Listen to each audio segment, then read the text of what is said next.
এখন যদি কেউ প্রশ্ন করে রূহ দেখতে কেমন, আকৃতি কেমন, ওজন কেমন, রং কেমন, আল্লাহ রাব্বুল আলামিন এর পরই কেমন যেন জানায় দেন, বান্দা এতটুকুর উপরেই বিশ্বাস স্থাপন করো, রূহ আমার আদেশ। এর পর আল্লাহ তাআলা বলেন, ওয়ামা উতিতুম মিনাল ইলমি ইল্লা কলিলা। আল্লাহ তাআলা বলেন, তোমাদেরকে অতি সামান্য জ্ঞান দেওয়া হয়েছে। আল্লাহ বলছেন আমার আদেশ, ইমানদার যে সে বিশ্বাস করে নিবে। আল্লাহর আদেশ যতক্ষণ আছে এই হৃৎপিণ্ড ততক্ষণ পাম্পিং চলবে, রক্ত আল্লাহর নির্দেশ শেষ, এক মুহূর্ত আর এই হৃদযন্ত্রকে কেউ সচল রাখতে পারবে না। যে রূহ কি জিনিস, এটা আল্লাহ তাআলার আদেশ। এটা নারীর রূহ হোক আর পুরুষের রূহ হোক, আদেশটা কার? জোরে বলেন, আল্লাহ। এই দৃষ্টিকোণ থেকে নারী আর পুরুষের মধ্যে পার্থক্য নাই। তবে আল্লাহ তাআলা আদম আর হাওয়া আলাইহিস সালাম এই দুইজনের মাধ্যমে নারী পুরুষ এই পৃথিবীব্যাপী আল্লাহ তাআলা বিস্তৃত করেছেন। আল্লাহ তাআলা বলেন, ওয়া খালাকা মিনহা যাওজাহা ওয়া বাসসা মিনহুমা রিজালান কাসীরান ওয়া নিসাআ। আল্লাহ তাআলা একটি প্রাণ থেকে আমাদের সৃষ্টি করেছেন এবং ওই প্রাণ থেকে তার জোড়া আল্লাহ সৃষ্টি করেছেন এবং তাদের দুইজনের মাধ্যমে আল্লাহ রাব্বুল আলামিন গোটা পৃথিবীব্যাপী নারী পুরুষের বিস্তার ঘটিয়েছে। যখন একটা গঠন আমাদের দেওয়া হয়েছে নারী এবং পুরুষের মধ্যে, এইবার গঠনগত তারতম্য আমাদের পরিলক্ষিত হয়। নারী তার কিছু আলামত আছে, তার দৈহিক অবকাঠামো পুরুষের সাথে এক নয়, একটু ব্যতিক্রম আছে। নারীর দাড়ি হয় না যদি হরমোনজনিত সমস্যা না থাকে, কিন্তু পুরুষের দাড়ি হয়। পুরুষ সন্তান ধারণে সক্ষম নয়, নারী সন্তান ধারণে সক্ষম। এই ধরনের কিছু শারীরিক পরিবর্তন পুরুষ আর নারীর মধ্যে আছে, যেটা পার্থক্য। এরপরে নারী আর পুরুষ, এই আয়াতের মাধ্যমে আরেকটা জিনিস জানা যায়, এই পৃথিবীতে যত মানুষ আছে হয় পুরুষ হবে না হয় নারী হবে, ঠিক কিনা বলেন? আমাদের সমাজে আমরা যাদেরকে থার্ড জেন্ডার বলি, হিজলা বলে, ইসলামী শরিয়াতে তৃতীয় লিঙ্গ বলে কোনো কিছু নাই, ওগুলাও পুরুষ অথবা নারীর অন্তর্ভুক্ত। আবার এই বিষয়টাকে সামনে করে একটা সত্যকে লুকিয়ে আবার আমাদের দেশ সহ গোটা পৃথিবীতে ট্রান্সজেন্ডারের বৈধতা দেওয়ার অপচেষ্টা চলতেছিল। যতক্ষণে গঠনভাবে নারী পুরুষের মধ্যে কিছু তারতম্য আছে। এবার শরীয়তের হুকুমগত দিক দিয়ে তারতম্য কি বলে? কয়েকটা পার্থক্য আছে। এক নাম্বার বলে, একটা মেয়ে যখন বালেগা হয় ওই সময় থেকে নিয়ে সে যদি সুস্থ থাকে 50-55 বছর পর্যন্ত, সন্তান ধারণকালীন সময় ছাড়া একটা নারী সে 3 থেকে 10 দিন প্রতি মাসে অসুস্থ থাকে, বলে এই অসুস্থতা পুরুষের নাই। আর এই অসুস্থতাকালীন সময় আল্লাহ তাআলা নারীর জন্য নামাজকে ক্ষমা করে দিয়েছে। ইসলাম বিদ্বেষীরা সবচাইতে বড় আঘাত করে মুসলমানদের উপরে যেই বিষয়টা নিয়ে, বিশেষ করে সম্পদ বন্টনের ক্ষেত্রে ইসলামের উপরে বড় আঘাত করে ইসলাম বিদ্বেষীরা। তারা বলতে চায় সম্পদ বন্টনের ক্ষেত্রে ইসলাম নাকি নারীদের ঠকায় দিয়েছে। কেন? বলে পুরুষরে দিছে নারীর দ্বিগুণ আর নারীকে দিয়েছে পুরুষের অর্ধেক। যদিও বাস্তবিকভাবে দেখা যায় পরিমাণটা অর্ধেক আর দ্বিগুণ, কিন্তু যদি বাস্তবে হিসাব করা হয়, বাস্তবতার দিকে যদি খেয়াল রাখা হয়, যদিও দেখা যায় পরিমাণে কম, কিন্তু আল্লাহ নারীকে জিতিয়ে দিয়েছে। আলহামদুলিল্লাহ, আলহামদুলিল্লাহি ওয়া কাফা ওয়া সালামুন আলা ইবাদিহিল্লাযীনা ইসতাফা।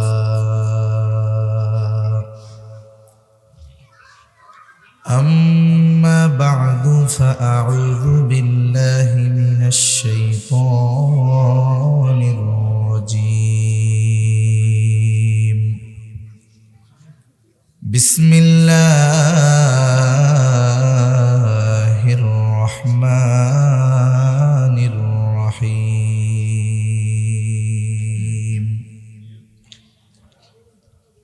من عمل صالحا من ذكر أو أنثى وهو مؤمن فلنحيينه حياة طيبة ولنجزينهم أجرهم بأحسن ما كانوا يعملون. وقال رسول الله صلى الله عليه وسلم أخلص دينك يكفيك العمل القليل،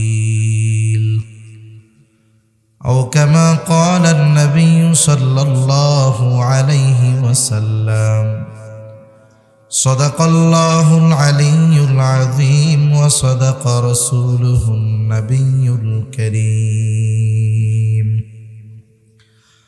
ونحن على ذلك من الشاهدين والشاكرين والحمد لله رب العالمين. سبحانك لا علم لنا إلا ما علمتنا إنك أنت العليم الحكيم. اللهم صل على محمد وعلى آل محمد كما صليت على إبراهيم وعلى آل إبراهيم إنك حميد مجيد. اللهم بارك على محمد وعلى آل محمد كما باركت على إبراهيم وعلى آل إبراهيم إنك حميد مجيد. আল্লাহর মহব্বতে আমরা একটু জিকির করি লা ইলাহা ইল্লাল্লাহ, লা ইলাহা ইল্লাল্লাহ, লা ইলাহা ইল্লাল্লাহ, লা ইলাহা ইল্লাল্লাহ মুহাম্মাদুর রাসূলুল্লাহ সাল্লাল্লাহু আলাইহি ওয়াসাল্লাম। আলহামদুলিল্লাহ, ঐতিহ্যবাহী চট্টগ্রাম জেলার অন্তর্গত ফটিকছড়ি থানাধীন সুন্দরপুর আজিমপুর আহলে সুন্নাত ওয়াল জামাত পরিষদের উদ্যোগে আয়োজিত 10ম বার্ষিক তফসিরুল কোরআন মাহফিল। আজকের এই তফসিরুল কোরআন মাহফিলের সম্মানিত শ্রদ্ধেয় সভাপতি, প্রধান অতিথি, বিশেষ অতিথিবৃন্দ সহ সম্মানিত শ্রদ্ধেয় উলামায়ে কেরাম, সামনে উপস্থিত মুরব্বিয়ানে কেরাম, সমবয়সী যুবক বন্ধু, স্নেহের ছোট ভাই, মাইকের আওয়াজ যত দূরে যায় নিজ নিজ স্থানে অবস্থানরতা সম্মানিতা শ্রদ্ধা মা ও বোন, আল্লাহ রাব্বুল আলামিনের দরবারে অগণিত শুকর যে মহান মালিক আমাদের হায়াতে বরকত দিয়ে সুস্থ রেখে হাজারো মানুষের মধ্য থেকে যাচাই বাছাই করে তার মহান হুকুম এশার নামাজ আদায়ের পর হাদিসের ভাষায় জান্নাতের এ বাগানে আসার বসার কিছু দ্বীনি কথা বলবার এবং শ্রবণ করবার তৌফিক যে মহান মানিব আমাদের দান করেছেন, সে মহান মানিবকে খুশি করার জন্য মোহাব্বতের সাথে জবান খুলে অন্তর থেকে আমরা একবার কালিমাতুশ শুকর পাঠ করি আলহামদুলিল্লাহ। অগণিত দুরূদ ও সালাম সাইয়্যিদুল আম্বিয়া, আশরাফুল আম্বিয়া, খাতামুল আম্বিয়া, ইমামুল মুরসালিন, রহমাতুল লিল আলামিন মুহাম্মাদুর রাসূলুল্লাহ সাল্লাল্লাহু আলাইহি ওয়াসাল্লামের উপর আমি আপনাদের খেদমতে পবিত্র কোরআনুল কারীমের একটা আয়াত ও রাসূল আকরাম সাল্লাল্লাহু আলাইহি ওয়াসাল্লামের অগণিত হাদিস থেকে একটা হাদিস পাঠ করেছি। আল্লাহ তাআলার কাছে তৌফিক চাই, আল্লাহ তাআলা কিছু কথা বলার তৌফিক দেন যে কথাগুলো আমাদের সবার দুনিয়া এবং আখিরাতের জন্য কল্যাণকর হয়। সকলে বলি আমিন। সম্মানিত উপস্থিতি, সময়ের সাথে সাথে আমলের মৌসুম রমজান মাস চলে আসতেছে। ইতিমধ্যেই রজবের একেবারে শেষ তারিখ সম্ভাব্য 29 তারিখ আজ। যদি আগামীকাল চাঁদ দেখা যায় তাহলে শুরু হয়ে যাবে শাবান মাস। সময়ের সাথে সাথে রমজান একেবারে কাছাকাছি চলে আসতেছে। হাদিসের মধ্যে আসছে, যখনই রজব মাসের আগমন ঘটত নবীজি সাল্লাল্লাহু আলাইহি ওয়াসাল্লাম আল্লাহ তাআলার কাছে দোয়া করতেন, আল্লাহুম্মা বারিক লানা ফি রজব ওয়া শাবান ওয়া বাল্লিগনা রমাদান। আল্লাহ, আপনি আমাদেরকে রজব শাবানের বরকত দান করেন, আমাদেরকে রমজান পর্যন্ত পৌঁছায়া দেন। এজন্য আমরাও আল্লাহ তাআলার কাছে দোয়া করব, আল্লাহ তাআলা যেন আমাদেরকে এই 2 মাসের বরকত দান করেন, সাথে সাথে আল্লাহ তাআলা আমাদেরকে রমজান পর্যন্ত পৌঁছায়া দেন। কারণ একটা রমজান পাওয়া এটা যে কত সৌভাগ্যের এক ব্যাপার। একজন একটা রমজান পেল, সে যদি মোটামুটি যথাযথভাবে ওই রমজান মাস ইবাদতের মাধ্যমে অতিবাহিত করে, আশা করা যায় সে লাইলাতুল কদরও পেয়ে যাবে। সেজন্য আমরা আমাদেরকে এখন থেকেই প্রস্তুত করব যেন রমজান মাসে আমল সমূহ, রোজা, তারাবি, বিশেষ করে এই আমলগুলো যেন আমরা সুন্দরভাবে করতে পারি। এজন্য আমাদের সালাফগণ রজব মাস আসলেই, রজব মাস থেকেই তারা প্রস্তুতি নিতেন। কেন? আপনি একটা কাজ যদি পরিপূর্ণভাবে মূল সময়ে করার আগের থেকে প্রস্তুতি নিতে থাকেন, তাহলে মূল সময়ে গিয়ে এই কাজটা করা আপনার জন্য সহজ হয়ে যাবে। যেমন একজন ইসলামী সঙ্গীত বলবে অথবা একজন কোরআন তিলাওয়াতের প্রতিযোগিতায় যাবে, সে কিন্তু হঠাৎ করে গিয়েই প্রতিযোগিতায় অংশগ্রহণ করে না, বরং আরও আগের থেকে সে যেন তিলাওয়াত সুন্দরভাবে করতে পারে, ইসলামী সঙ্গীতটা যেন সুন্দরভাবে বলতে পারে, আগের থেকে সে প্রস্তুতি নেয়। প্রস্তুতি নেওয়ার দ্বারা কি হয়? বলে যথাসময়ে গিয়ে সে যথাযথভাবে সুন্দরভাবে ওই কাজটা করতে পারে। আমরা যদি এখন থেকেই প্রস্তুতি নেই, আশা করা যায় আমাদের রোজার মাস সুন্দরভাবে অতিবাহিত হবে। এই যে রজব মাস, এটা সম্মানিত মাস সমূহের একটি। দেখুন হাদিসের মধ্যে রজব মাসে অনেক আমলের কথা নাই, কিন্তু আল্লাহ তাআলার গুরুত্বপূর্ণ একটা নির্দেশনা এই রজব মাস সহ সম্মানিত মাস সমূহের ব্যাপারে আছে। শাবান কেন্দ্রিক অনেক আমলের কথা হাদিসের মধ্যে পাওয়া যাবে, কিন্তু এই রজব মাসে কি করণীয় ছিল? আল্লাহ তাআলার নির্দেশ ছিল, ফালা তাযলিমু ফীহিন্না আনফুসাকুম, যে এই হারাম মাস সমূহের মধ্যে তোমরা নিজেদের উপরে নিজেরা জুলুম করিও না। তার মানে আমাদেরকে সবসময় তো পাপ করা নিষেধ, তবে এই মাস সমূহে আমাদেরকে পাপ ছাড়ার ব্যাপারে বেশি গুরুত্ব আরোপ করা হয়েছিল। আমরা যদি এই মাসটা পাপ না করার মাধ্যমে অতিবাহিত করতে পারতাম, অথবা যারা করেছি তাদের জন্য দেখবেন আগামীর সময়গুলো ইবাদতে অতিবাহিত করা সহজ হয়ে যাবে। আল্লাহ তাআলা আমাদের রজব শাবানের বরকত দান করেন, রমজান পর্যন্ত পৌঁছায়া দেন। সকলে বলি আমিন। সম্মানিত উপস্থিতি, আমি যে আয়াতখানা আপনাদের খেদমতে তিলাওয়াত করেছি, উক্ত আয়াতের মধ্যে আল্লাহ সুবহানাহু ওয়া তাআলা নারী অথবা পুরুষ যদি নেক আমল করে, সৎকর্ম করে ঈমান অবস্থায়, তাহলে আল্লাহ সুবহানাহু ওয়া তাআলা এই নারী এবং পুরুষের ইবাদতের বদৌলতে 2 ধরনের পুরস্কার দেওয়ার ঘোষণা দিয়েছেন। কয় ধরনের? 2 ধরনের। একটা জিনিস আমাদের মনে রাখতে হবে, আল্লাহ সুবহানাহু ওয়া তাআলা প্রত্যেকটা মানুষের কর্মের পূর্ণ প্রতিদান দেন আখিরাতে, আর আল্লাহ তাআলা মানুষের কর্মের কিছু প্রতিদান দেন দুনিয়াতে। একজন ঈমানদার সে যদি এই দুনিয়ায় ভালো কাজ করে, তাহলে আল্লাহ তাআলা আখিরাতে তার ভালো কাজের পরিপূর্ণ প্রতিদান দিবেন, আর দুনিয়াতে তার ভালো কাজের কিছু প্রতিদান আল্লাহ তাআলা দিবেন। আবার একজন বেঈমান সে যদি দুনিয়ায় ভালো কাজ করে, তাহলে আল্লাহ তাআলা তার ভালো কাজের প্রতিদান যা দেওয়ার দুনিয়াতে দিয়ে দিবেন, আখিরাতে তার ভালো কাজের কোনো প্রতিদান নাই। কেন? কারণ কোনো ব্যক্তি যদি আখিরাতে দুনিয়ার ভালো কাজের প্রতিদান আল্লাহ তাআলার কাছ থেকে আশা করে, অবশ্যই তাকে ঈমানদার হতেই হবে, কোনো সন্দেহ নেই। একজন ব্যক্তি ঈমানদার যদি না হয়, তাহলে দুনিয়ার ভালো কাজের প্রতিদান আখেরাতে দেওয়া হবে, বলে আখেরাতের এই ভালো কাজের প্রতিদানের খাতাই তার চালু হয় না। এজন্য কোনো মানুষ যদি মন্দ কাজ করে, হোক সে মুমিন হোক বা কাফের, বলে আল্লাহ তাআলা তার ওই মন্দ কাজের প্রতিদান পরিপূর্ণ দিবেন আখেরাতে, আর কিছুটা আল্লাহ তাআলা দিবেন দুনিয়াতে। শুধু পার্থক্য কোথায়? বলে ভালো কাজের প্রতিদান মুমিন আখেরাতে পাবে, ভালো কাজের প্রতিদান মুমিন আখেরাতে পাবে, আর ভালো কাজের প্রতিদান বেঈমান আখেরাতে পাবে না।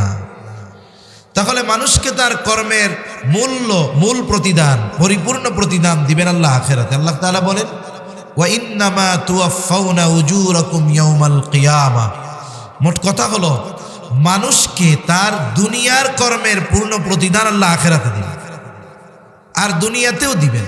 আমরা যে ইমানদার, আল্লাহ তাআলার পক্ষ থেকে বড় সবচেয়ে দামি নেয়ামত, আমরা যে ভালো কাজ করি, এই ভালো কাজের কিছু প্রতিদান আল্লাহ দুনিয়ায় দিবেন, পরিপূর্ণ আখেরাতে দিবেন। ইবাদতের বিনিময় দেওয়ার ক্ষেত্রে আল্লাহ তাআলা নারী এবং পুরুষদের মধ্যে কোনো তারতম্য করেননি, তবে সৃষ্টিগতভাবে নারী এবং পুরুষের মধ্যে কিছু তারতম্য পার্থক্য আছে। আবার যদি একেবারে মৌলিক বিষয়টাকে হিসাব করা হয়, নারী এবং পুরুষের ক্ষেত্রে দেখা যাবে নারী আর পুরুষের মধ্যে মৌলিকভাবে কোনো পার্থক্য নেই। কেন মৌলিকভাবে নাই? কেন? কারণ নারী হোক পুরুষ হোক, আমাদের সকলের মূল যে জিনিস সেটা হলো রূহ। আমার এই দেহ, আপনার এই দেহ যত সুন্দর হোক, গঠন যত সুন্দর হোক, দেখতে যত ভালো লাগুক, এই দেহ থেকে যদি রূহ বের হয়ে যায়, বলেন তো সুন্দর ওই দেহের কোনো দাম আছে? যদি কালো হয় দেহটা, দাম আছে? দাম নেই। তার মানে মানুষের মৌলিক জিনিসটা হলো রূহ। আর আল্লাহ তাআলা রূহের পরিচয় দিতে গিয়ে কোনটা নারী কোনটা পুরুষ আল্লাহ তাআলা তারতম্য করেননি, বরং আল্লাহ তাআলা কোরআনুল কারীমের মধ্যে জানিয়ে দেন আমাদেরকে আল্লাহ তাআলা একটি প্রাণ থেকে সৃষ্টি করেছেন। আল্লাহ তাআলা বলেন, ইয়া আইয়ুহান নাসুত্তাকু রাব্বাকুমুল্লাযী খালাকাকুম মিন নাফসিন ওয়াহিদাহ ওয়া খালাকা মিনহা যাওজাহা ওয়া বাসসা মিনহুমা রিজালান কাসীরান ওয়া নিসাআ। আল্লাহ রাব্বুল আলামিন বলেন, ইয়া আইয়ুহান নাসুত্তাকু রাব্বাকুম, হে মানব সম্প্রদায়, তোমরা তোমাদের রবকে ভয় করো। আমাদের সকলের রব আল্লাহ। আল্লাহ রাব্বুল আলামিন আর একটা পরিচয় তিনি দিয়ে বলেন, কোন রবকে ভয় করবা? আল্লাযী খালাকাকুম মিন নাফসিন ওয়াহিদা, যিনি তোমাদেরকে একটি প্রাণ থেকে সৃষ্টি করেছে। নারী হোক চাই পুরুষ, আল্লাহ তাআলা সকলকে কয়টি প্রাণ থেকে সৃষ্টি করেছে? একটি প্রাণ থেকে। রাসূলুল্লাহ সাল্লাল্লাহু আলাইহি ওয়াসাল্লাম বলেন, আল্লাহ রাব্বুল আলামিন আদম আলাইহিস সালামকে সৃষ্টি করেছেন মাটি থেকে, আর আমাদেরকে সৃষ্টি করেছেন আদম থেকে। আর এক হাদিসের মধ্যে নবীজি সাল্লাল্লাহু আলাইহি ওয়াসাল্লাম বলেন, আল্লাহ তাআলা আদম আলাইহিস সালামের পৃষ্ঠদেশ তথা পিঠ থেকে কিয়ামত পর্যন্ত যত মানুষ আসবে, যত মানুষ দুনিয়াতে আছে, যত মানুষ দুনিয়া থেকে চলে গেছে, আল্লাহ তাআলা সকলের রূহ আদম আলাইহিস সালামের পৃষ্ঠদেশ তথা পিঠ থেকে আল্লাহ বাহির করেছে। সকলের রূহ, হোক নারী বা পুরুষ, হোক মুসলিম বা অমুসলিম, হোক নাস্তিক বা আস্তিক, সকলের রূহ আল্লাহ বের করেছেন কয়জন থেকে? আবার রূহের পরিচয় দিতে গিয়ে আল্লাহ কি বলেছেন? কথা কি বুঝতেছেন? রূহের পরিচয় দিতে গিয়ে আল্লাহ কি বলছেন? যখন নবীজি সাল্লাল্লাহু আলাইহি ওয়াসাল্লাম তার নবুয়তির কথা কাফেরদের কাছে প্রকাশ্যে জানায়া দিয়েছেন, কাফেররা চিন্তা করত, মক্কার মুশরিকেরা চিন্তা করত যে নবী হবে সে আমাদের মতো মানুষ হবে না, সে হবে অন্যরকম। সে আমাদের সাথে বাজারে যাইতে পারবে না, সে খাইতে পারবে না, সে বিবাহ শাদীও করতে পারবে না। কারণ কি? কারণ ইসমাইল আলাইহিস সালাম যখন মক্কায় বসতি স্থাপন করেছেন, ওই সময় থেকে নিয়ে আমার আপনার নবী মুহাম্মাদুর রাসূলুল্লাহ সাল্লাল্লাহু আলাইহি ওয়াসাল্লাম পর্যন্ত ওইখানে আর নবী নেই। যা নবী আসছে সব বনি ইসরাইলের মধ্যে ঈসা আলাইহিস সালাম পর্যন্ত। যখন নবীজি নিজেকে নবুয়তির কথা তাদেরকে জানিয়েছেন, তখন ওরা চিন্তা করছে, তাদের ধারণা তো ছিল নবী মানুষের মতো হবে না। তারা কি বলতো আমার আপনার নবীর ব্যাপারে? মালি হাযার রাসূল ইয়াকুলুত তাআমা ওয়া ইয়ামশি ফিল আসওয়াক। বলে এটা কেমন রাসূল? ইয়াকুলুত তাআম, এদিকে খাবার খায়, আবার আমাদের সাথে হাইটা হাইটা বাজারেও যায়, এ লোক আবার রাসূল হয় কেমন? এরপরেও তারা সুনিশ্চিত হওয়ার জন্য দুইজন লোকরে পাঠায় দিছে মদিনায়, যাও আহলে কিতাব যারা আলেম আছে তাদের কাছ থেকে একটু জাইনা আসো নবী কেমন হইতে পারে, অথবা যেই লোকটা আমাদের মধ্যে নবী দাবি করতেছে সে আসলে নবী কি নবী না পরীক্ষা করব কেমন। দুইজন ব্যক্তি চলে গেল, তাদেরকে জানায় দেওয়া হলো তোমরা গিয়ে যেই ব্যক্তি তোমাদের মধ্যে নবী দাবি করে তাকে 3টা প্রশ্ন করবা। বলে এই 3 প্রশ্নের জবাব যদি সে দিতে পারে তাহলে যে সে নবী সে রাসূল, এ ব্যাপারে কোনো সন্দেহ নাই। এই 3 প্রশ্ন তারা শিখে আসছে। এসে আমার আপনার নবীজিকে এই 3 প্রশ্ন তারা করেছে। নবীজি সাল্লাল্লাহু আলাইহি ওয়াসাল্লাম স্বাভাবিকভাবে জিবরাইল আলাইহিস সালাম প্রতিনিয়ত ওহী নিয়ে আসেন। এই ধারাবাহিকতাকে সামনে রেখে আমার আপনার নবীজি বললেন ঠিক আছে আগামীকাল জবাব জানায় দিব। কারণ ইহুদিরা জানে, ইহুদি আলেমরা জানে এই 3 প্রশ্নের জবাব ওই ব্যক্তি দিতে পারবে যার কাছে ওহী নাজিল হয়, আর যার কাছে ওহী নাজিল হয় সে যে নবী কোনো সন্দেহ নাই। এখন নবীজি বলছেন আগামীকাল বলে দিব। আল্লাহ সুবহানাহু ওয়া তাআলা এই প্রশ্ন জানাইতে বিলম্ব করছে। এখানে আমাদের জন্য একটা শিক্ষা আল্লাহ তাআলা দিয়ে পাঠিয়েছেন। নবীজি বলছেন আগামীকাল বলবে, ইনশাআল্লাহ বলেন নাই। আল্লাহ রাব্বুল আলামিন মূলত আমার আপনার নবীজিকে উদ্দেশ্য করে নয়, বরং কিয়ামত পর্যন্ত যত উম্মত আসবে তাদেরকে মূলত আল্লাহ তাআলা শিক্ষা দিয়েছেন। অনেক সময় ক্লাসের সবচাইতে বড় বা সবচাইতে মেধাবী একে টার্গেট করে কিছু বলার দ্বারা বাকি সবাইকেও খবর দেওয়া হয়। মূল উদ্দেশ্য উনি নয়, উদ্দেশ্য কিন্তু সবাই। আল্লাহ রাব্বুল আলামিন আমাদের জন্য সুন্দর একটি শিক্ষা দিলেন যেটা আমাদের জীবনে প্রতিনিয়ত দরকার। আল্লাহ তাআলা বললেন ওয়ালা তাকুলান্না লিশাইইন ইন্নী ফাইলুন যালিকা গাদা ইল্লা আইয়াশা আল্লাহ। চমৎকার এক শিক্ষা আমাদের জন্য। ওয়ালা তাকুলান্না লিশাইইন ইন্নী ফাইলুন যালিকা গাদা, কোন বিষয়ের ব্যাপারে আপনি এমনটা বলবেন না যেটা আমি আগামীকাল করব, বরং কি বলবেন ইল্লা আইয়াশা আল্লাহ, এরকম বলবেন যে ইনশাআল্লাহ, আল্লাহ যদি চায় এটা আমি আগামীকাল করব, ইনশাআল্লাহ আমি যাব, ইনশাআল্লাহ আমি খাবো, ইনশাআল্লাহ মানে আল্লাহ যদি চায়। এজন্য ভবিষ্যৎ সম্পৃক্ত যত কথা আছে সব কথার সাথে এটা মুসলমানদের বলা উচিত ইনশাআল্লাহ। ভবিষ্যৎ সম্পর্কে কি বলা? ইনশাআল্লাহ। আপনি বাজারে যাবেন, ইনশাআল্লাহ যাব। আগামীকাল ঢাকা যাবেন, ইনশাআল্লাহ যাব। খানা খেয়েছেন, ইনশাআল্লাহ খাবো। এটা আমাদের মুখের বুলি হওয়ার দরকার ছিল। আমরা এই শব্দগুলো সচরাচর, কেউ জিজ্ঞাসা করছে কেমন আছেন, আমরা ভালো আছি, আলহামদুলিল্লাহ ভালো আছি বলতে সমস্যা কি? আপনারা বুঝেন না? আমরা যখন আলহামদুলিল্লাহ বলি, আমাদের তরুণ যুবক স্কুল ইউনিভার্সিটির ভাইয়েরা যখন কেমন আছেন জিজ্ঞাসা করলে আলহামদুলিল্লাহ বলে, এই আওয়াজগুলো ইসলাম বিদ্বেষীদের কলিজায় এক একটা বুলেটের মতো গিয়ে আঘাত লাগে, ঠিক কিনা বলে? সব জঙ্গি হয়ে গেল। কেন জঙ্গি হয়েছে? কেন?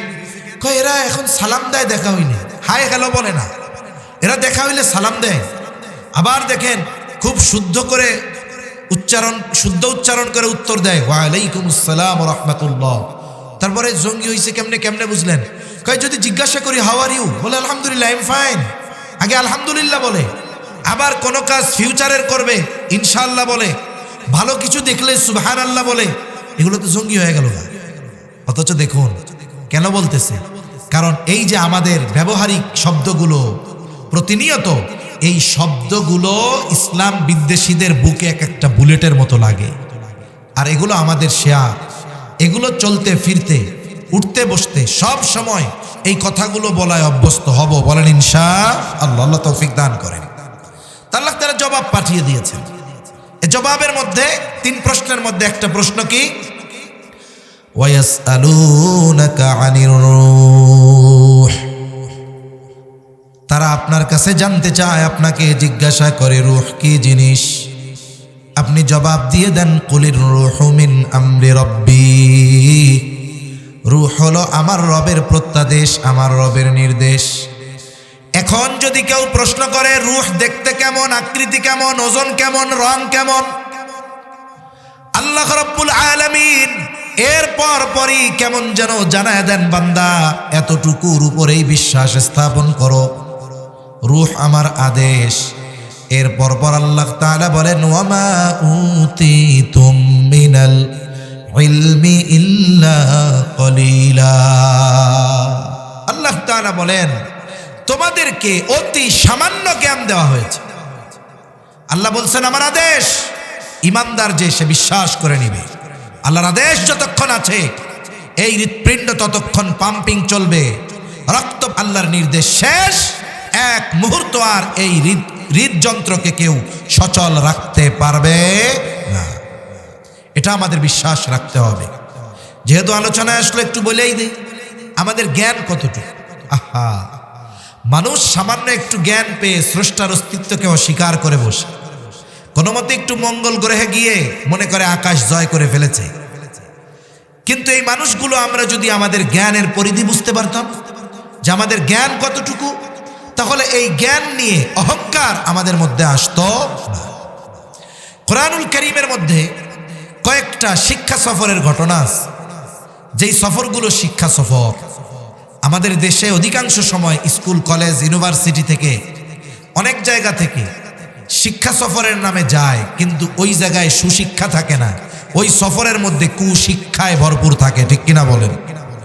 কুশিক্ষায় ভরপুর থাকে, অশ্লীলতা, জেনা, ব্যভিচারের শিক্ষা থাকে ওই সব জায়গায়। এজন্য শিক্ষা সফর কোনটা? এই যে ইস্তেমা আসতেছে 31-1-2 চট্টগ্রাম মনে হয় দ্বিতীয় পর্বে, না সম্ভবত দ্বিতীয় পর্বে মনে হয়। এই যে দাওয়াত ও তাবলীগের সফর, এটা শিক্ষা সফর। ওমরার সফর শিক্ষা সফর, ইলম অর্জনের জন্য সফর শিক্ষা সফর, হজের সফর শিক্ষা সফর। এগুলোর মধ্যে বাস্তবিক শিক্ষা আমাদের জন্য রয়েছে। খিজির আলাইহিস সালাম ও মূসা আলাইহিস সালাম, এনাদের একটা সফরের ঘটনা আছে পবিত্র কোরআনুল কারীমের সূরা কাহাফের মধ্যে। মূসা আলাইহিস সালাম এক মজলিসে বয়ান করতেছে, উপস্থিত শ্রোতাদের মধ্যে একজন বলে উঠছে, সবচাইতে বড় জ্ঞানী কে? আলেম কে? স্বাভাবিকভাবে কোন এলাকায় যখন কোনো নবী থাকেন, যেই নবী যেই কওমের, যেই সম্প্রদায়ের, যেই জাতির জন্য নবী, বলে ওই কওম, ওই সম্প্রদায়, ওই দেশ, ওর মধ্যে ওই নবীর চাইতে বড় আর কোনো জ্ঞানী থাকে না, সবচাইতে বড় আলেম উনি হন। হযরত মূসা আলাইহিস সালাম এই দৃষ্টিকোণ থেকে হয়তো বলছে যে সবচেয়ে বড় আলেম আমি। আল্লাহ তাআলার ইচ্ছা, উনি মূসা আলাইহিস সালামকে পাঠায়া দিলেন খিজির আলাইহিস সালামের কাছে। লম্বা কথা, আমি অল্প একেবারে সংক্ষিপ্ত সারে মূল কথাটা বলতেছি। খিজির আলাইহিস সালামের কাছে মূসা আলাইহিস সালামকে আল্লাহ পাঠিয়েছেন কেন? এটা তো আল্লাহ তাআলা খিজির আলাইহিস সালামকে জানাইয়াই দিছে। মূসা আলাইহিস সালাম বলুক আর না বলুক, আল্লাহ যাইতে বলছে, কিন্তু কোন কারণে পাঠাইছে এটা খিজির আলাইহিস সালামকে আল্লাহ জানাইয়া দিছে। এখন দুইজনের লম্বা কথোপকথন আছে। এরপরে এক সময় দুইজন সফর শুরু করছে। সফর শুরু কিসে? বলে নৌকায় পাড়ি দিয়ে তারা সমুদ্র বা সাগর পাড়ি দিবে। এবার দুইজনে একটা নৌকায় উঠছে, নৌকা চলতেছে। হঠাৎ একটা দৃশ্য দুইজনের চোখের মধ্যেই পড়লো, দুইজনেরই দৃষ্টিগোচর হলো, দুজনেই দেখতে পেলেন। যারা নদী পথে লম্বা সফর করেছেন তাদের এই দৃশ্যগুলো অনেক সময় চোখে পড়ে। সমুদ্রের মধ্যে অনেক পাখি উঠতে দেখা যায়, অনেক সময় অনেক পাখি এমনও দেখা যায় সে উড়ন্ত অবস্থায় তার ঠোঁটটা সমুদ্রের সাথে লাগিয়ে লাগিয়ে পানি পান করে। এই দৃশ্যটা দুইজনেই দেখছে। এইবার হযরত খিজির আলাইহিস সালাম বলতেছে, ভাই মূসা, ওই যে দেখুন পাখিটা ঠোঁট লাগিয়ে সমুদ্রের থেকে পানি পান করতেছে। এবার তিনি বলেন, ভাই মূসা, গোটা আল্লাহ রাব্বুল আলামিনের জ্ঞান ইলম যদি হয় গোটা সমুদ্রের পানি পরিমাণ, আল্লাহ তাআলার জ্ঞানের তুলনায় সমগ্র সৃষ্টির জ্ঞান ওই পাখির ঠোঁটে লেগে থাকা পানির সমপরিমাণও নয়। যদি আল্লাহর ইলম, আল্লাহর জ্ঞান গোটা সমুদ্র পরিমাণ হয়, আল্লাহর ওই ইলমের সামনে, আল্লাহর ওই জ্ঞানের তুলনায় গোটা সৃষ্টি জগতের জ্ঞান, ওই যে পাখি ঠোঁট লাগাইছে, ঠোঁটের সাথে কতটুকু পানি লাগবে? এক ফোঁটা। বলে গোটা সৃষ্টি জগতের জ্ঞান আল্লাহর জ্ঞানের তুলনায় ওই এক ফোঁটা পানির চাইতেও কম। সুবহান! এ তো কল্পনাও করা যায় না। আল্লাহ তাআলা কত মহান, কত বড় জ্ঞানী, আর আমাদের জ্ঞানের স্বল্পতা কত, এটা নির্ণয় করার মতো ক্যালকুলেটরও আমাদের নেই। অথচ মানুষ এতটুকু জ্ঞান লাভ করে স্রষ্টার অস্তিত্বকে অস্বীকার করে বসে। নাউজুবিল্লাহ। তা কোন কথার থেকে গেলাম যে রূহ কি জিনিস, এটা আল্লাহ তাআলার আদেশ। এটা নারীর রূহ হোক আর পুরুষের রূহ হোক, আদেশটা কার? জোরে বলেন, আল্লাহ। এই দৃষ্টিকোণ থেকে নারী আর পুরুষের মধ্যে পার্থক্য নাই। তবে আল্লাহ তাআলা আদম আর হাওয়া আলাইহিস সালাম এই দুইজনের মাধ্যমে নারী পুরুষ এই পৃথিবীব্যাপী আল্লাহ তাআলা বিস্তৃত করেছেন। আল্লাহ তাআলা বলেন, ওয়া খালাকা মিনহা যাওজাহা ওয়া বাসসা মিনহুমা রিজালান কাসীরান ওয়া নিসাআ। আল্লাহ তাআলা একটি প্রাণ থেকে আমাদের সৃষ্টি করেছেন এবং ওই প্রাণ থেকে তার জোড়া আল্লাহ সৃষ্টি করেছেন, এবং তাদের দুইজনের মাধ্যমে আল্লাহ রাব্বুল আলামিন গোটা পৃথিবীব্যাপী নারী পুরুষের বিস্তার ঘটিয়েছে। যখন একটা গঠন আমাদের দেওয়া হয়েছে নারী এবং পুরুষের মধ্যে, এইবার গঠনগত তারতম্য আমাদের পরিলক্ষিত হয়। নারী, তার কিছু আলামত আছে, তার দৈহিক অবকাঠামো পুরুষের সাথে এক নয়, একটু ব্যতিক্রম আছে।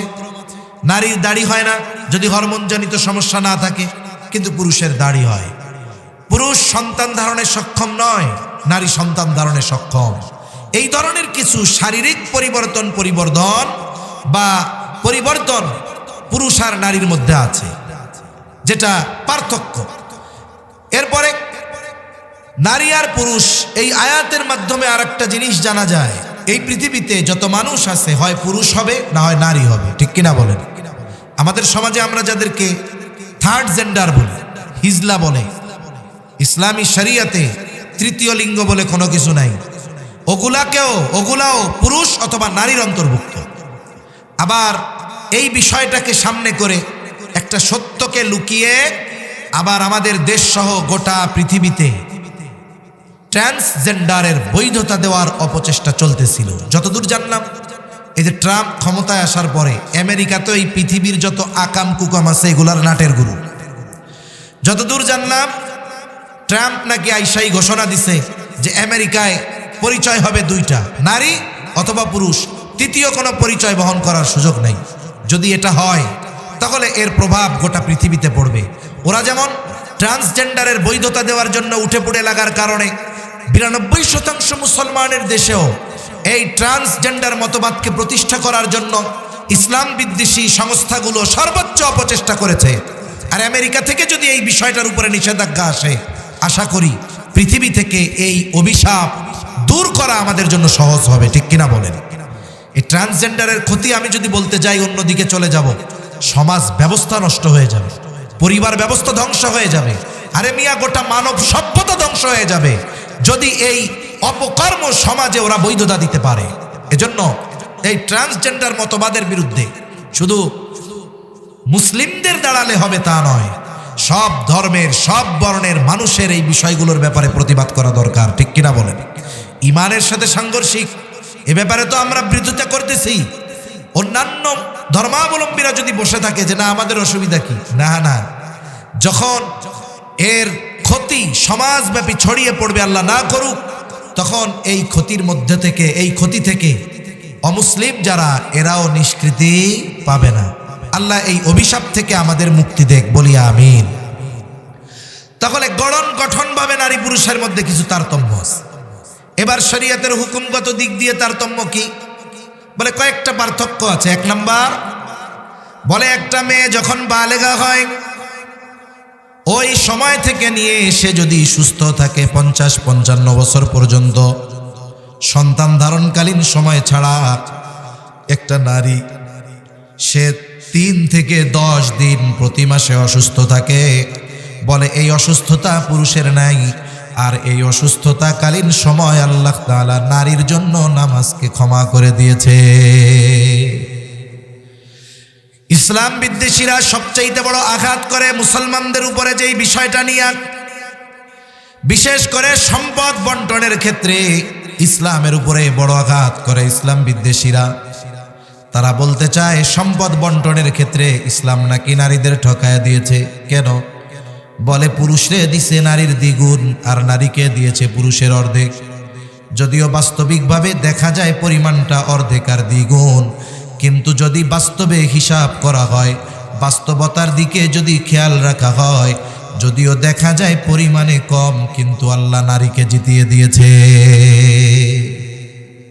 প্রথম বিষয়, যারা বলে ইসলাম নারীকে ঠকাইছে কেমনে, ওই যে পুরুষের অর্ধেক দিয়া, আমি তাদের আগে বলবো যে তুমি ইসলাম পূর্বকালীন সময় নারীদের ইতিহাস জানো।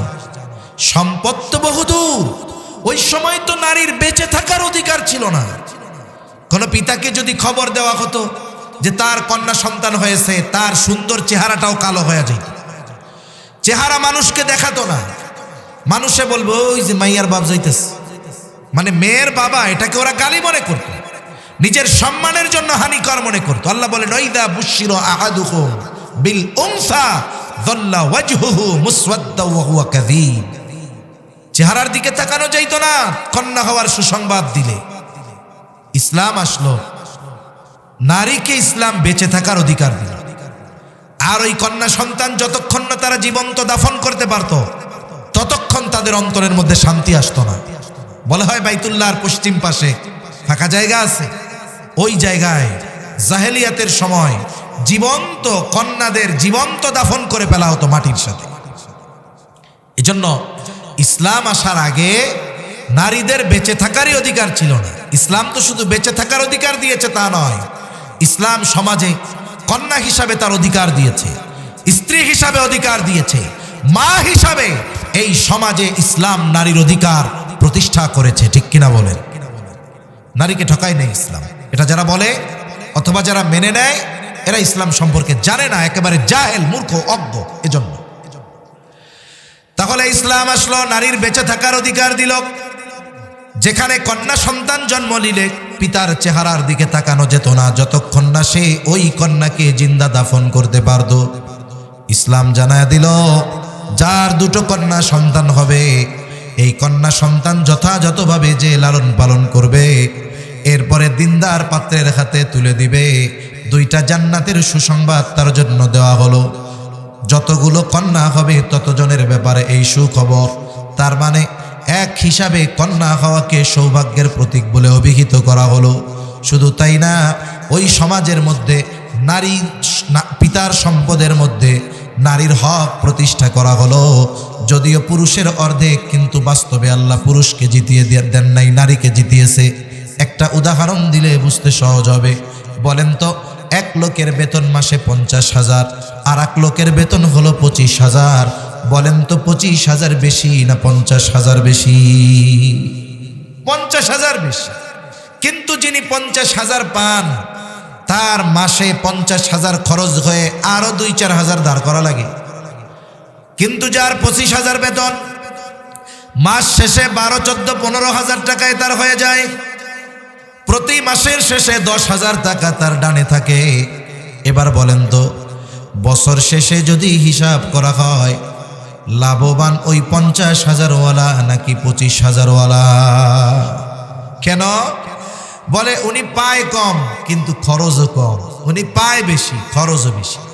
ইসলামী শরিয়াতে নারীর উপরে কোন খরচটাকে ইসলাম বাধ্যতামূলক করেছে আমারে বলেন তো? নারীর উপরে কোনো খরচ আছে যেটা সে বাধ্যতামূলক তাকে দিতেই হবে? আছে এরকম? কোনো কারণে হতে পারে, সেটা ভিন্ন কথা, কিন্তু শরীয়ত নারীর উপরে কোনো খরচ চাপায়া দেয় নাই, বরং জীবনের শুরু থেকে নিয়ে শেষ পর্যন্ত নারীর খরচ বহন করার জন্য এক একজন পুরুষের উপরে আল্লাহ তাআলা দায়িত্ব দিয়ে দিয়েছে। একটা কন্যা জন্মগ্রহণ করলো, প্রথমত ওই যে সৌভাগ্যের প্রতীক, এই মেয়েকে লালন পালন করবে, একটা দিনদার পাত্রের হাতে তুলে দিবে, জান্নাতের সুসংবাদ। এরপরে মনে করেন একজন পিতার একটা কন্যা সন্তান হয়েছে, এখন সে পিতার ঘরে, পিতা এবার এই কন্যার খরচ চালাতে বাধ্য। বলে কতদিন? বলে কন্যার বিবাহ না হবে যতদিন। একটা মেয়ের বয়স 18 বছর হয়ে গেছে, বিবাহ হয় না, বলে পিতা খরচ চালাতে বাধ্য। 20 বছর, 22 বছর, 25 বছর, 30 বছর হয়ে গেছে, বিবাহ হয় না, বলে ওই পর্যন্ত খরচ চালাতে বাধ্য। যতদিন বিবাহ না হবে ততদিন ওই মেয়ের খরচ চালাতে পিতা বাধ্য। কিন্তু সন্তান যদি ছেলে হয়, ছেলের ব্যাপারে পিতা বাধ্য কতদিন? বলে ছেলে নাবালক থাকবে যতদিন। ছেলে যখন বালেগ হয়ে যাবে, পিতা যদি বলে আমি তোমার স্কুলের খরচ দিতে পারবো না, প্রাইভেটের টাকা দিতে পারবো না, মাদ্রাসা স্কুলের বেতন দিতে পারবো না, বলেন তো এই কথা বলার অধিকার পিতার আছে না নাই? কিন্তু মেয়েরে বলতে পারবে যে তোমার বয়স 24 বছর হয়ে গেল, এখনো কেন বিবাহ হয় না, তুমি যাও এখন উল্টা আমার ইনকাম করে খাওয়াবা, এ কথা বলার অধিকার পিতার আছে? অধিকার নাই। বালেগ হয় কয় বছর? বলে হাদ্দুল বুলুগ, বালেগ হওয়ার সর্বশেষ সময়সীমা 15 বছর। কয় বছর? 15 বছর। জোরে বলেন না, কয় বছর?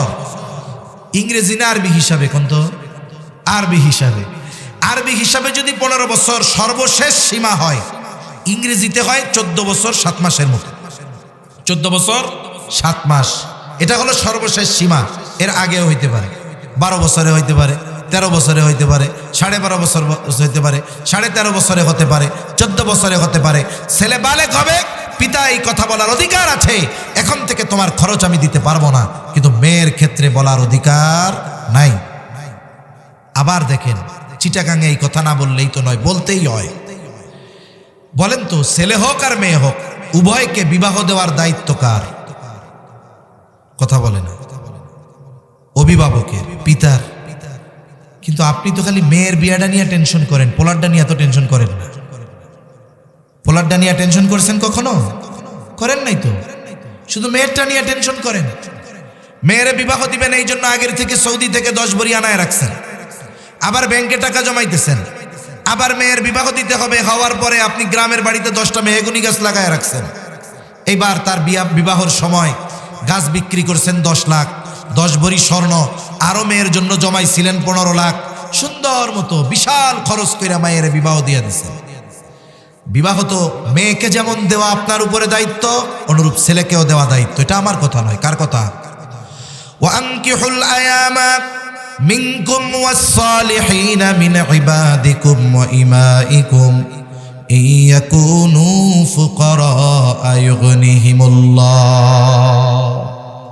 আল্লাহ রাব্বুল আলামিন বলেন, তোমার অধীনস্থ যারা বিবাহ উপযুক্ত আছে, হোক দাস দাসী, তোমরা তাদেরকে বিয়া দিয়ে দাও। আল্লাহ তাআলা এরপরে খুবই গুরুত্বপূর্ণ একটা কথা বলেছে, ইয়াকুনু ফুকারা ইউগনিহিমুল্লাহ। আল্লাহ তাআলা বলেন, তারা যদি দরিদ্র হয় তাদের ধনী বানায়া দিবে কে? তাহলে মেয়েকে যেমন বিবাহ দেওয়ার দায়িত্ব আপনার, ছেলেকেও বিবাহ দেওয়ার দায়িত্ব ছিল আপনার। কিন্তু আফসোস, মেয়ের বিবাহের জন্য 30 লাখ জমাইছেন, পোলার জন্য জমাইতেন, তাহলে তো পোলার আর মাথার মধ্যে এম এ আজিজ স্টেডিয়াম হয়ে যাইতো না? ঠিক কিনা বলেন? আপনি 30 লাখ মেয়ের জন্য জমাইছেন, ছেলের জন্য 30 লাখ জমায় বলতেন বিবাহের বয়স হলে যে তোমার বিয়ার বয়স হয়েছে, শরীয়ত আমার উপরে নির্দেশ দিয়েছে বিবাহের বয়স হলে তোমাকে বিয়ে দেওয়ার জন্য। কেন? বলে তোমাকে যদি বিবাহ না দেই, তুমি যদি এই কারণে কোনো অন্যায়ের সাথে জড়িয়ে যাও, আমি তোমার পিতা আলেম, আমি তোমার পিতা একজন মসজিদের সভাপতি, আমি হাজী সাহেব, আমি যতই বুজুর্গ হই না কেন, তোমাকে বিবাহ না দেওয়ার কারণে তুমি যদি পাপে জড়াও, তোমার ওই পাপ আমারও বহন করা লাগবে। এটা চাই না বাপ। তোমার বোনের লাই 30 লাখ জমাইছিলাম, এই যে তোমার জন্য 30 লাখ, তুমি আবার বিয়ে শাদী করো। কোনো বাবা এরকম করছে? আরে কথা বলেন না কেন? করেন নাই তাই না জোরে কইতে অসুবিধা কি? করছেন? করেন নাই, বরং ধুমধাম এটার বিয়া দিছেন। আরো পাশ দিয়া ছেলেটার অবস্থা খারাপ, ও 40 বছরের বুড়া হয়ে যাইতেছে, এরপরেও বিয়া দেয় না। তাই বিবাহ করবি, বিদেশ দান নাই, কাম কর। কোনো মতে গেছে বিদেশ, অথবা কোনো একটা দোকান নিছে, মনে করেন বিবির হাট বাজারে, এখন দোকান নিছে বা বিদেশ গেছে, এখন বিয়া দিয়া দাও। বাপ কয় এত জলদি ন করিস, আপনাদের বাসায় আর কি, 5 বছর কামাই করিয়া ল, 5 বছর আগে আমাদের কামাই করে খাওয়াও, এরপরে বউ খাওয়াইও। চিন্তা করে দেখেন, উচিত ছিল তাকে বিবাহ দেওয়া, আপনি দেন নাই, দিবেন কেমনি? রাগ হয়েন না। চট্টগ্রাম আর সিলেট এই 2 বিভাগ, ওলামা একরাম বেশি, দিনদার বেশি, ওই অন্য লাইনের লোকও বেশি, ঠিক না? আবার এই জায়গায় উল্টাপাল্টাও বেশি। এই 2 অঞ্চলে বিবাহে এত খরচ, অকল্পনীয় খরচ, 2 পক্ষেরই সমস্যা। মেয়ে হইলে মনে করে আমি 1 টাকার পাহাড় পেয়ে গেছি, বিবাহ করবে 1 পোলা, আরে মিয়া পোলার ইনকাম মাসে 15,000। এ যতগুলা মাইয়া দেখছে, যেটা কম চাইছে সেটাও নাকি 25 লাখ চাইছে, কাবির নামায় টাকা মৌরানা। চিন্তা করছেন? তাহলে বাপরা মেয়েদেরকে দিয়ে ব্যবসা করতেছে, এটা কোন ধরনের কাজ কাম? বিবাহে যত খরচ কম তত বরকত বেশি। রাসূলুল্লাহ সাল্লাল্লাহু আলাইহি ওয়াসাল্লাম বলেছেন, ইন্না আ'যামান নিকাহি বারাকা আইসারুহা মাউনা। যেই বিবাহে খরচ যত কম, ওই বিবাহে বরকত তত বেশি। মনে রাখবেন, কাবিন যদি কোটি টাকাও হয়, যদি ওই দাম্পত্য জীবনে শান্তি না থাকে, আল্লাহর কসম ওই সংসার টিকাতে পারবেন না। অনেক মুরব্বী আছে, আপনাদের সমাজেই খোঁজ দেন, হয়তো কয়েকশো টাকার ছিল দেনমোহর, ওইটা নগদেই পরিশোধ করে দিয়েছে, কিন্তু সময়ের সাথে সাথে 60 বছর পার হয়ে গেছে, দাঁত পড়ে গেছে, চামড়া ঘুচিয়ে গেছে, দৃষ্টিশক্তি কমে গেছে, কিন্তু সময়ের সাথে সাথে এই বৃদ্ধ আর বৃদ্ধার মধ্যে মুহাব্বত আর ভালোবাসা বেড়েছে, ঠিক কিনা বলেন? এজন্য বিবাহ কঠিন করেন না। যেই সমাজে বিবাহ কঠিন, ওই সমাজে জেনা ব্যভিচারে সয়লাভ হয়ে যাবে, অন্যায়তে সয়লাভ হয়ে যাবে। এজন্য মনে রাখবেন, যাদের কারণে এই হালাল সম্পর্ক বৈধ কঠিন হচ্ছে, ওই সমাজে যদি জেনা ব্যভিচার সহজলভ্য হয়ে যায়, কিয়ামতের দিন দায় এড়ানোর কোনো সুযোগ নাই। এজন্য এই সামাজিকতা থেকে বের হয়ে আসতে হবে। রাগ হইতেছেন নাকি? এটা বাস্তবতা বলতেছি, আপনাদের বের হয়ে আসা দরকার। আল্লাহ বুঝার তৌফিক দান করুন। তাহলে ছেলে বাবার ঘরেও ঠকে, বাবা মেয়েরে বিয়া দিছে 30 লাখ খরচ কইরা, আর ছেলের 50 লাখ ইনকাম কইরা এরপরে বিয়া করতে হবে। তার মানে বাবার ঘরে ছেলের উপরে জুলুম, প্রথম জুলুম হইল এটা। এরপরে এবার ছেলের যার সাথে বিবাহ দেওয়া হবে, বিবাহের সময় এই কন্যাকে মোটা অঙ্কের মোহর দেওয়া লাগে। মোহর, এটার মালিক কিন্তু ওই নারী। এখন আবার শুধু মোহর দিলে হবে না, বরং বিবাহের পরে তার মৌলিক সকল খরচ বহন করার দায়িত্ব ওই স্বামীকে নিতে হবে। একজন যদি মোহরও দেয় মোটা অঙ্কের, এরপরে যদি প্রস্তাব দেয় যে আপনাদের মেয়ে আমি এই শর্তে বিবাহ করতে পারি, 20 লাখ মোহরানা দিলাম, ঠিক আছে, কিন্তু আমার বাড়িতে সে যতদিন থাকবে সব খরচ মেয়ের বাবার চালাতে হবে, এই রকম শর্ত যদি কোনো ছেলে দিয়ে বিবাহ করতে যায়, ওর সাথে কেউ মেয়ে তো বিবাহ দিবে না, ওরে পিটাইয়া আগে এলাকা ছাড়া করবে, ঠিক কিনা বলেন? এজন্য যখন কবুল বলায় বিবাহ অনুষ্ঠানে, দেখেন না, আমজনতা তো অনেক সময় দেখেন, কবুল যখন বলায় আগে ওই মেয়ের সব খরচ বহন করার দায়িত্ব নিয়ে লাস্টে কবুল বলায়। তার মানে একটা মেয়ে যখন বিবাহ হলো, বলে বিবাহের সময় সে মোহরানার টাকা পেল, দ্বিতীয়ত স্বামীর ঘরে তার সমস্ত খরচ বহন করার দায়িত্ব স্বামীর উপরে দেওয়া হলো। তার মানে স্বামীর ঘরে যাওয়ার পরে তার কোনো খরচ নাই, বাবার ঘরেও তার কোনো খরচ ছিল না। আবার অনেক সময় এমনটা হয়, মেয়ে বাবার বাড়ি থেকে একেবারে ঘর সাজানোর সব কিছু নিয়ে যায়, বলে চট্টগ্রাম সিলেটের মধ্যে এই সভ্যতার সাথে কিছু কাজ আছে, কষ্ট নিবেন না, মাফ করে দিবেন, এ কাজগুলো কোনো সভ্য লোকের কাজ হতে পারে না। বিবাহের সময় ছেলে পক্ষ বলে যে আপনি আপনার মেয়ের ঘরটার সাজায় দিবেন, মাইয়া পক্ষ ওই রকম ধরে বিশাল অঙ্কের কাবিননামা, আপনারা দুইজনেই স্যাক্রিফাইস করেন, আপনি মোহরানার টাকাটা কমায় দেন, আর ছেলে পক্ষ বলেন আমরা মেয়ে পক্ষ থেকে কোনো কিছু চাই না, শুধু মেয়েটা আমরা চাই। অ্যাবিলিটি, সামর্থ্যের মধ্যে মহারণা নির্ধারণ করে বিবাহ দিয়ে দেন, সহজে বিবাহ হয়ে গেল। এরপরে কি করবে? একবার বিয়ে দিয়েই বাপ শেষ না। জাহেলিয়াতের সময়ও এইরকম জুলুম, যে সমস্ত কন্যারা বেঁচে থাকতো তাদের বাবাদের উপরে চলতো। কি করবে? বলে প্রতি বছরে রমজান আসবে, রমজানের সময় ইফতার দেওয়ান লাইব, ঠিক না? তারপরে ওই ঈদের সময় কাপড় চোপড় দেওয়া লাগবে। এক দুইজনে দিলে হবে না, 14 গোষ্ঠী ধরে দিতে হবে। এত লোভ কেন? আল্লাহ তাআলা আপনাদের কম দিছে। যদি না দেয়, মেয়েটা যদি 3 সন্তানের জননীয় হয়, তার বাবার বাড়ি থেকে যদি রোজার সময় ইফতার না আসে, ঈদের সময় যদি গিফট না আসে, ওই 3 সন্তানের জননী মাকেও খোঁচা দিয়ে কথা বলা হয়। এটা কি কোনো সভ্য সমাজের কাজ? যারা শুনতেছে না তাদের কথা বাদ, আপনারা যারা শুনতেছেন, এই সামাজিকতার নামে এই অসামাজিকতা, এই নোংরা কর্ম থেকে আমরা বাঁচবো বলেন ইনশাআল্লাহ। এরা চিন্তা করছে কোন হুজুরে আনছে, এ কি উল্টা পাল্টা কথা কইতেছে, আমাকে তো শেষ করে দিল সব। কিছু করার নেই, এগুলো বাদ দিতে হবে আমাদের। এখন থেকে যাদের বাড়িতে ছেলে বিয়া দিছেন, এখন থেকেই যাই আগের থেকে বলবেন যে খবরদার, আপনার বিয়াইরে বলে দিবেন, অথবা আপনার ছেলেকে বলে দিবেন যে শোনো, তোমার শ্বশুর বাড়ির কোনো ইফতার যেন আমার বাড়িতে না আসে, ওই যে অতীতে যেই সিস্টেম, ওটা যেন না আসে। সম্পর্ক আত্মীয়তার, এটা আত্মার বন্ধনের মিল হবে, কিন্তু সম্পর্ক হয়ে গেছে সব এইটার সাথে। এজন্যই তো হৃদ্রতা, মোহাব্বত, ভালোবাসা, একে অপরের প্রতি আন্তরিকতা, এগুলো সময়ের সাথে সাথে কমে যাচ্ছে, ঠিক কিনা বলেন? তাহলে একটা মেয়ে যখন বিবাহ হয়, বলে স্বামীর ঘরে যখন সব খরচ বহন করবে তার স্বামী, আল্লাহ না করুক অনেক সময় এমনটা হয়ে যায় যে স্বামী স্ত্রীর মধ্যে বনাবনি হয় না, বিবাহ বিচ্ছেদ হয়ে যায়। অনেক সময় এমনটা হতেই পারে। আবার মনে রাখতে হবে, বিবাহ বিচ্ছেদ হলে কোনো নারী যদি তালাক প্রাপ্ত হয়, একতরফাভাবে কোনো নারীকে দোষারোপ করার কোনো সুযোগ নেই।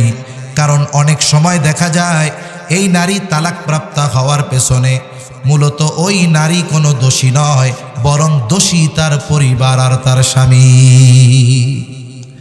আমি আপনি যতই বুজুর্গ হই না কেন, মেয়ে যদি থাকে বিবাহ দেওয়ার ক্ষেত্রে আল্লাহ রাসূল সাল্লাল্লাহু আলাইহি ওয়াসাল্লাম দিনদারিত্বকে প্রাধান্য বেশি দিতে বলছেন। আমরা দিনদারিত্ব বাদ দিয়ে আগে মালদারিত্বরে দিকে টাকা পয়সা কেমন আছে, ঠিক কিনা বলেন? একজন বলে, চাচা বিবাহ দিয়ে দিলেন মেয়েটা, আপনার মেয়েটাও ভালো, পর্দায় চলে, আলেমা, আপনি বিবাহ দিয়েছেন যার থেকে, সে কি দিনদার? কই অসুবিধা নাই, টাকা পয়সা আছে তো ঠিক হয়ে যাবে।